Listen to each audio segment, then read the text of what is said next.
Hola, ¿cómo están?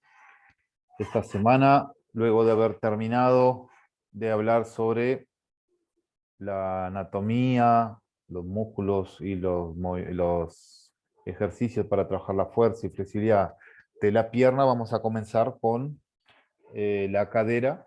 Antes de hablar de la zona de la cadera, vamos a hablar de los movimientos que puede hacer el cuerpo humano.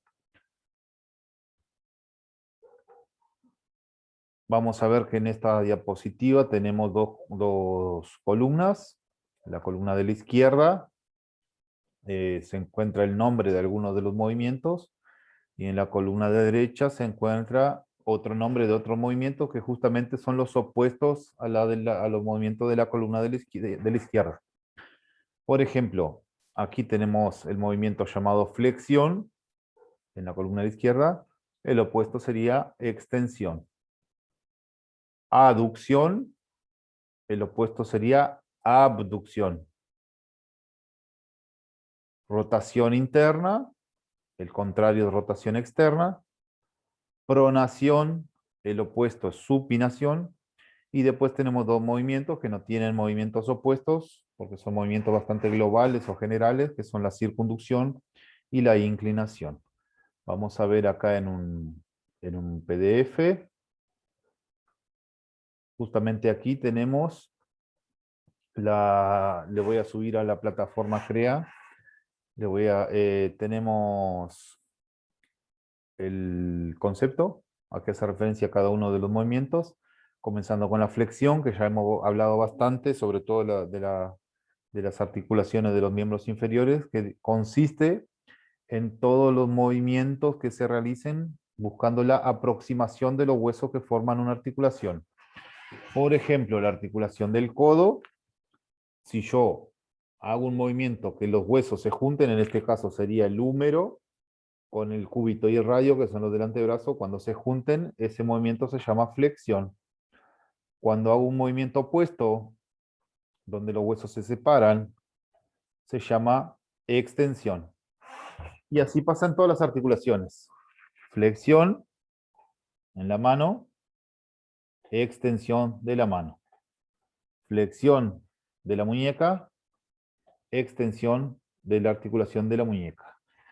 Flexión de cuello, extensión de cuello.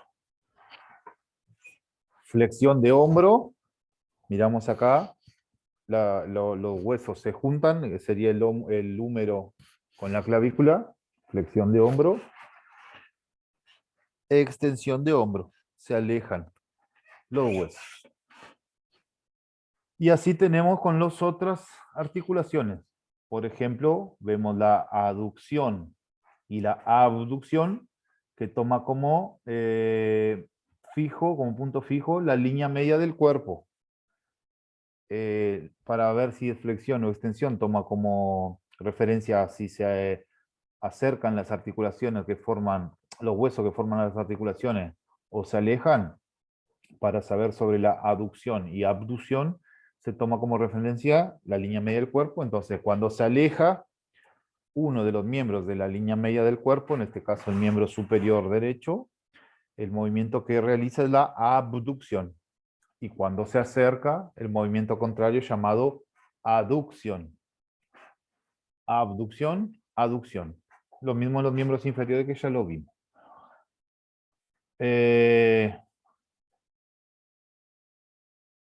Rotación son movimientos que se permiten realizar sobre un mismo eje. Por ejemplo, el tronco, rotación hacia un lado, rotación hacia el otro. El hombro, cuando rotamos hacia atrás, cuando hacemos ese movimiento que gire sobre el eje, la articulación del hombro, es una rotación. Cuando el pulgar queda hacia afuera, es una rotación externa. Cuando el pulgar queda hacia adentro, es una rotación interna. Rotación externa, interna. En el cuello, este movimiento, rotación hacia un lado, hacia la izquierda, rotación hacia la derecha. También podemos hacerlo con la articulación de la cadera. Después tenemos pronación y supinación. Esos dos movimientos solamente se dan en la articulación del codo. y tienen incidencia sobre la palma de la mano. Cuando yo hago un movimiento que giro, que la palma de la mano queda hacia arriba, el movimiento se da en la articulación del codo.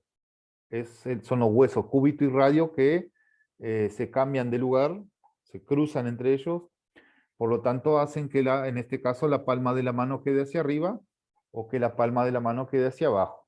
Si se tocan arriba del antebrazo, van a ver cómo del codo hacia arriba no se mueve ninguna articulación. Del codo hacia abajo van a ver cómo se cambian de lugar los huesos del cúbito y radio. Cuando la palma de la mano está hacia arriba, ese movimiento se llama supinación. Cuando la palma de la mano está abajo, se llama pronación. Pronación, supinación. Solamente en esa articulación.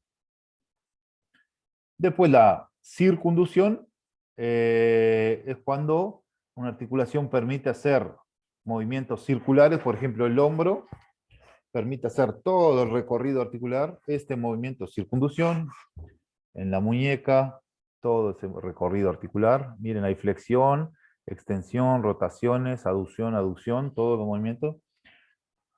En el cuello, circunducción, en la cadera también es posible. Y después tenemos el movimiento llamado inclinación, que puede ser en la articulación del cuello o en la columna, que es inclinar hacia un costado. Esta es inclinación hacia un lado, inclinación hacia el otro. Sobre la columna también, inclino hacia un lado, inclino hacia el otro. Y esos son todos los movimientos que permite hacer el cuerpo humano, las articulaciones del cuerpo humano. Aquí en el PDF tienen el nombre de la articulación y qué movimientos permiten. Aquí también. Rotación ver en la foto porque hay una foto más abajo que yo creo que aquí están. ¿Ah? Porque es muy difícil de dibujar. La articulación de la muñeca, qué movimientos permite. Y aquí tenemos las imágenes. La articulación del cuello, PI significa posición inicial, extensión de cuello, flexión de cuello, rotación hacia un lado, rotación hacia el otro, inclinación hacia un lado, hacia el otro, y dice semicircunducción porque hacia atrás no es posible hacer todo el movimiento porque la articulación no lo permite. Después tenemos lo mismo en el hombro, miren bien todos los movimientos. En el codo también y en la muñeca. Así que todos los de la parte superior del cuerpo están en esta diapositiva, que le voy a dejar en la plataforma junto con este video. Esta semana vamos a hablar sobre eso, la semana que viene vamos a hablar sobre la cadera y después vamos a seguir subiendo para ver la zona del tronco y los miembros superiores para terminar con la parte de anatomía y comenzar a hablar sobre otras capacidades y deportes. Que pasen bien, saludos.